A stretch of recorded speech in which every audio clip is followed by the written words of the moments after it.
UP CM Yogi Adityanath ఓ సభలో ప్రసంగిస్తుండగా కుప్పకూలి stage మీద పడిపోయిన ఎస్పీజీ కమాండో. ఈ వీడియో సోషల్ మీడియాలో వైరల్గా మారింది.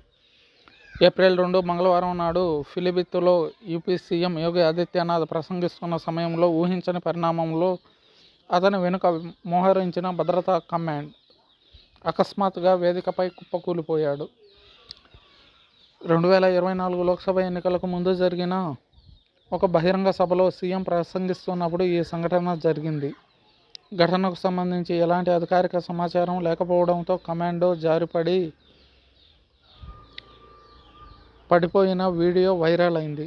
కమాండో బ్యాలెన్స్ కోల్పోవడం, తోటి కమాండోలు అతని సహాయం కోసం పరిగెత్తడం భద్రతా సిబ్బంది యొక్క వేగవంతమైన ప్రతిస్పందనను హైలైట్ చేస్తుంది. ఇంతకీ ఏం జరిగింది, ఎందుకు కుప్పకూలాడు అనే విషయాలు తెలియాల్సి ఉంది.